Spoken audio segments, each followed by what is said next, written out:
Recording in progress. So welcome along to another session. We've got our wonderful faithful viewers tuned or discussers tuned in, and hopefully our faithful viewers are watching.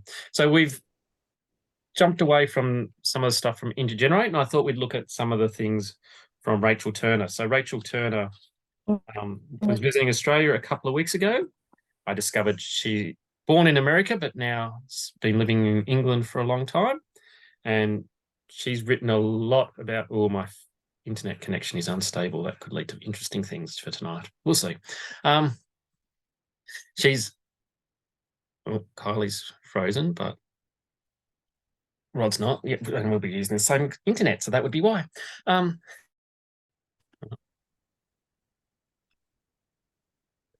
Back. Recording's back. You're still black though, Richard. Okay, so well, you're black and I can see you. Ah, okay. It's going to be a wonderful night, isn't it? Now we're back on. So hopefully we can. We're all together. Yay! Just swap places on my screen. Yep. Excellent.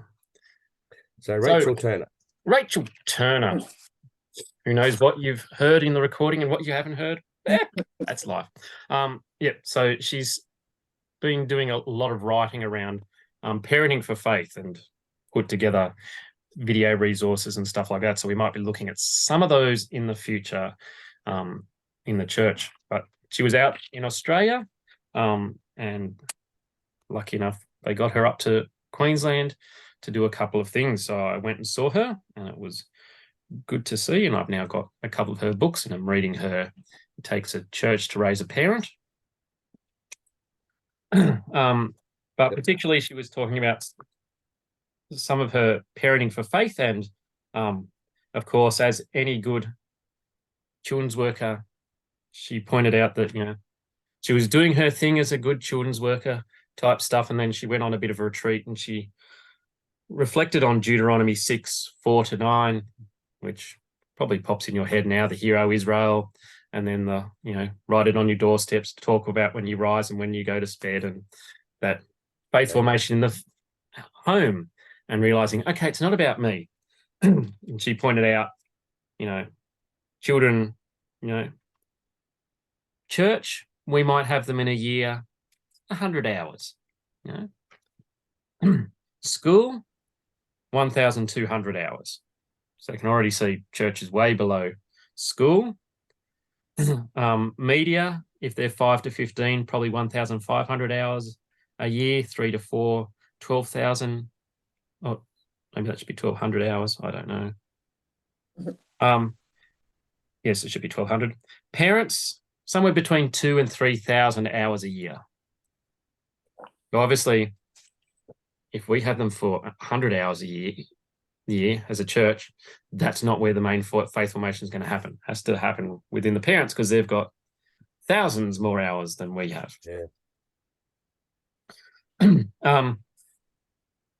And so she did this wonderful activity with us where, okay, in your table groups, just talk about how would you get ready with your child to go on a walk?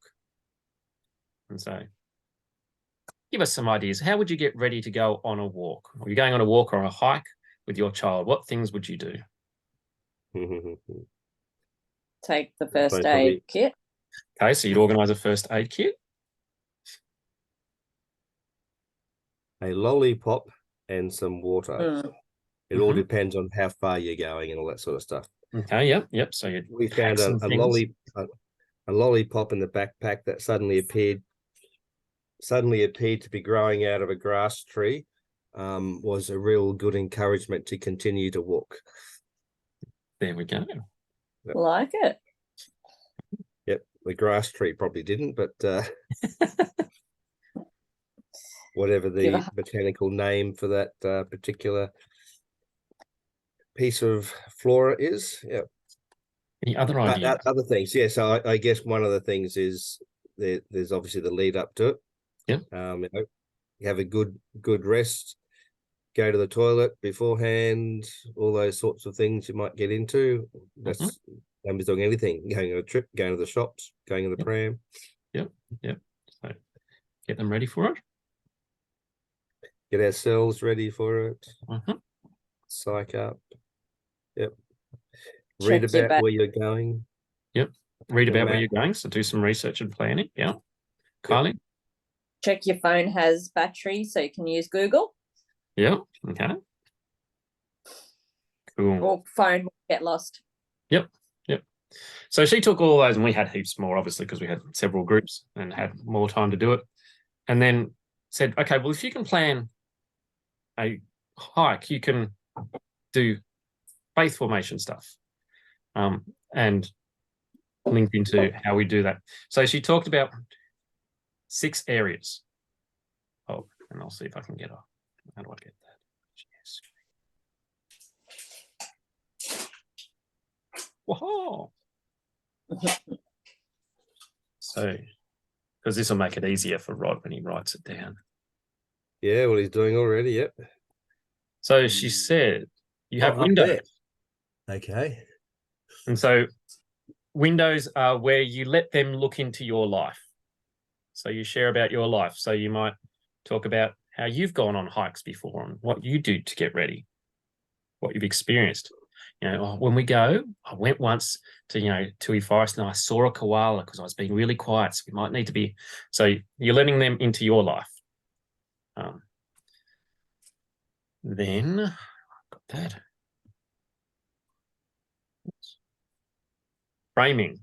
So this is where you talk about what you're looking at. So, and how you engage with it. So, okay,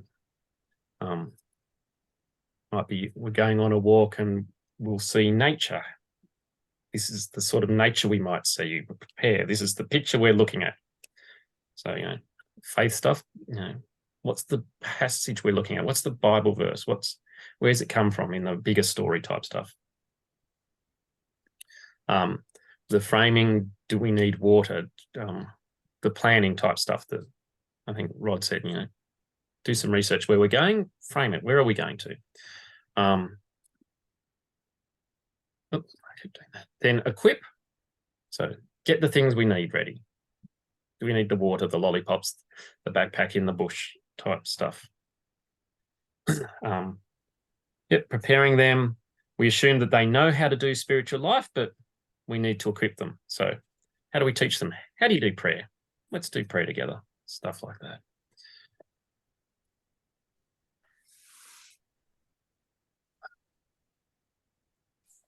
Opportunities? No, that's so wrong. No, now it's going to. That's right.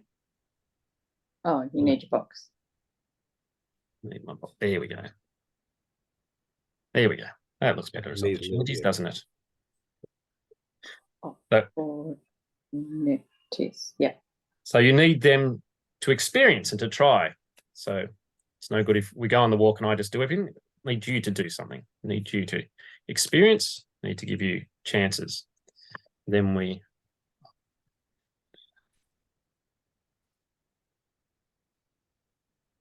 give them boundaries. Help them to know what's safe and what's not, what to watch out for. So we're going on the walk. You'll need to watch out for snakes.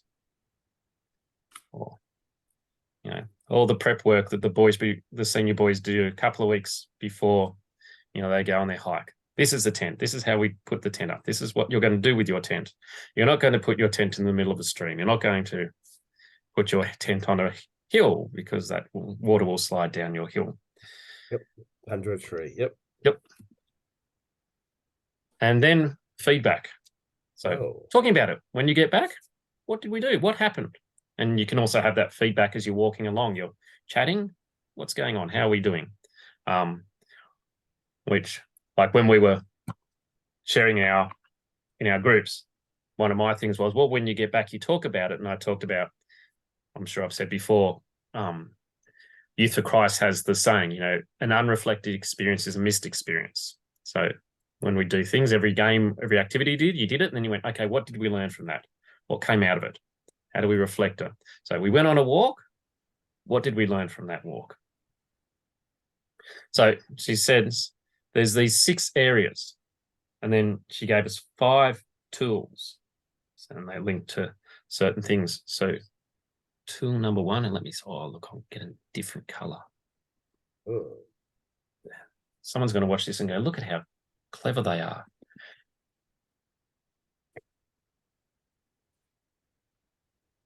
So tool number one is creating windows. So there's probably people you've seen living out faith. Let them see your experience with God. So growing up, you'll think about those people that you have seen or see, and you go, wow, I wish I could have faith like them. Or you've learnt something when they've talked about, oh, I do faith like this. And you go, oh, how do we let our kids see our faith? And so, not saying that I'm great at this, but an example of this was yesterday, Ollie was playing with his Xbox Connect thing and trying to make things go. He was standing the wrong way playing golf. It's like, turn around and so I tried to get him and it wouldn't work and it was fine and I got grumpy.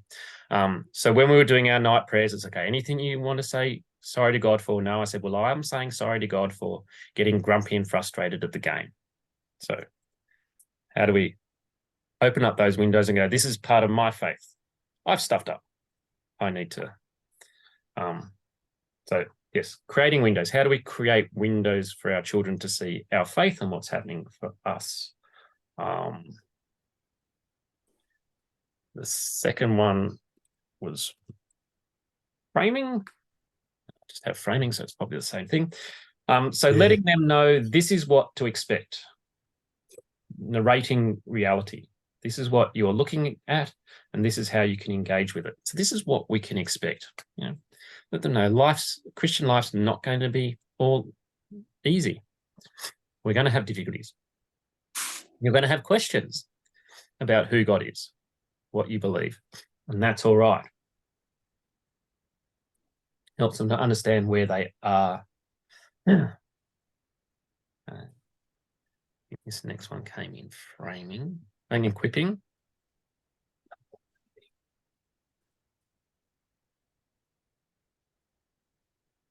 So unwinding wrong views of God.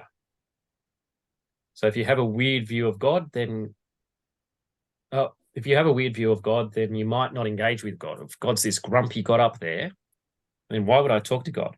He's just grumpy. Example, you won't pray because God is busy.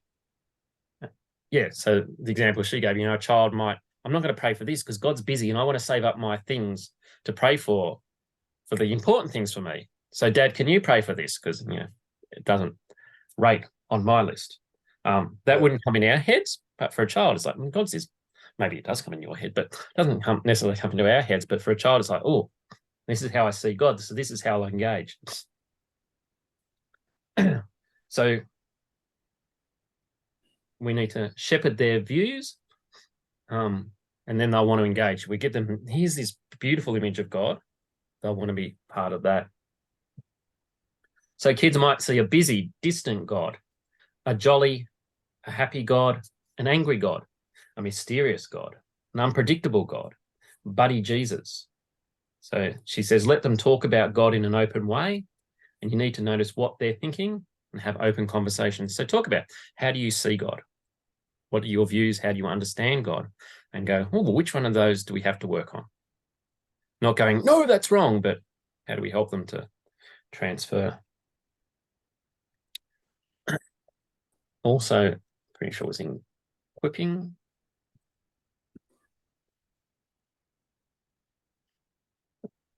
Chat and catch. So kids need to find their own conversation with God. We tend to formalize conversation with God in ways we don't with other people. So, we have to assume the position and stuff like that. So this is one of the ways I've tried to change with Ollie. When we pray, we're doing the more, let's just talk about what we're saying to God instead of, what do you want to pray? Okay, then one of us assumes the position and prays it. Let's just have a conversation, and as we would have a normal conversation with a person, why do we not do that with God? So help them to authentically be themselves with God. You can talk about anything with God, anywhere. And so also gives you the opportunity to create windows to how you talked with God. So let's pray together. Let me show you how I pray. And also helping them know that God talks back in the process of recognition. So that's sort of my next step with Ollie. Okay, how will we start to include some times of silence so we can sense what might God be saying back? Yeah, I know. Good luck to me. And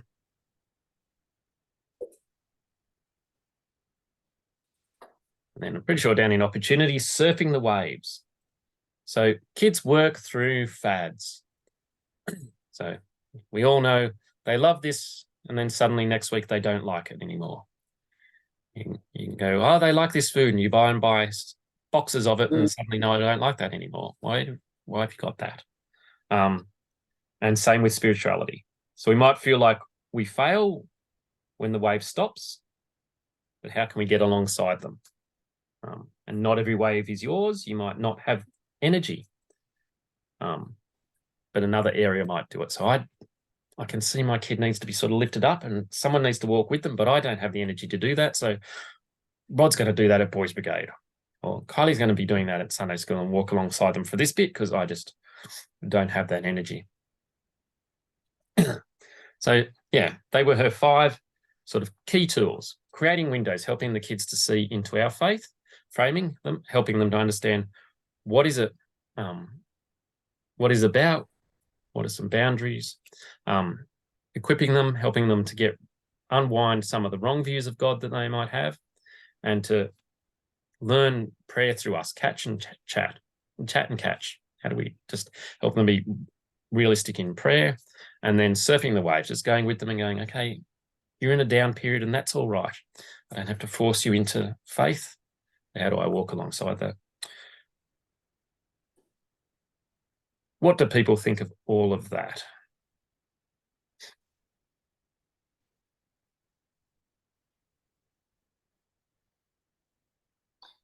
I agree with it. I like it. I can see it working, but I also think of it takes a village to raise a child, and I like that bit that you said, tag your it to like Boys Brigade.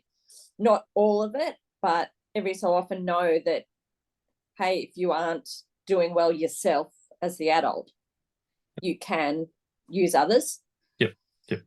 Yeah. So definitely when we're saying, faith formation, the family, it's not like, no, suddenly we're out of it and it's all the family. But it's like, how do we as a church help the family to do that? And sometimes that help is we walk alongside the child at this point because you don't have that space to. Yep, absolutely. And that means we kind of need to understand where families are at and be the type of people where they can say, hey, we are having a hard time, and not put up the picture perfect. Yep. Like, everything's fine, we're fine, but actually say, hey, no, this is hard. Yep. Sorry, Rod.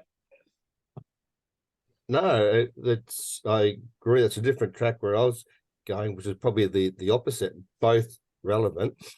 We often do hear that part about in the church, in the youth group, you only get 100 hours or whatever it might be a year. Sometimes it's easy to say, well, if we're only got 100 hours and the parents have got this and the school's got that, why do we bother? And that example is why we bother, because there is still an opportunity even in that 100 hours.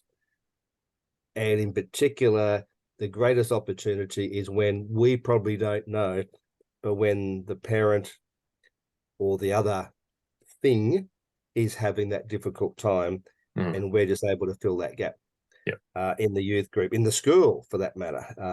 We don't want to expect the school to do everything, but there's more time to be able to put those little bits in. And I think the youth group or whatever it is that the church has got the child there, we don't expect our 100 hours to be 100% perfect, but need to be able to make it effective without knowing it's effective when that situation arises, when the parent has just said the wrong thing and we may have had to do a little bit of unwinding the wrong view because the parent has got angry, got upset, and not followed through. And where was your bit about you yourself saying I need to be at peace with God, and showing the child how to do that? I think that's an important recognition, and is therefore how does the youth group in their local church see their best way of being effective? Yes. Yeah. And that's probably important, because you could be a very effective youth group that plays some fantastic games and gets a big crowd along, and your degree of effectiveness is questionable. Yes. Yeah, totally. Yes. The whole Willow Creek thing, we got lots of people in, but our discipleship was crap. You know, we needed to work on that. And yeah, definitely the 100 hours thing isn't we only get 100 hours, so it's not important. It's absolutely important, but it's changing that thinking of, 10, 20 years ago, it's all about what we do in church. That's where faith, and it's going, hang on, we've only got this time. Someone else has got more time. Let's equip them to do it because they've got far more time. But let's do the stuff we've got. Let's use that time really, really well. So yeah, absolutely. You're both on it. Woohoo! And I found it was really good. We had Girls Brigade Father's Night for Father's Day. And because it was lawn bowls, the girls were off bowling, and then you'd be able to just chat with the dad. Because I'd seen them last year, it was like they caught up with me again. So even that, doing it without being, investigating, but, how's your family type thing. So having opportunities where parents can interact as parents with their parent hat on type thing. Yeah. Anyway, we're nearly 7:30, sorry. Oh, that's all right. Yes, and Steph was talking recently. She got out with the parents after Jaffa one night, and she came back and went, "Oh, that was so good. I used to do that more often. Deliberately just focus on connecting with parents after Jaffa." So yes, how do we build those connections? So some stuff for you to think through. Hopefully that's got our regular viewers thinking, and we'll close our recording for today. So thank you for joining us, everyone who's listening. How do I do that?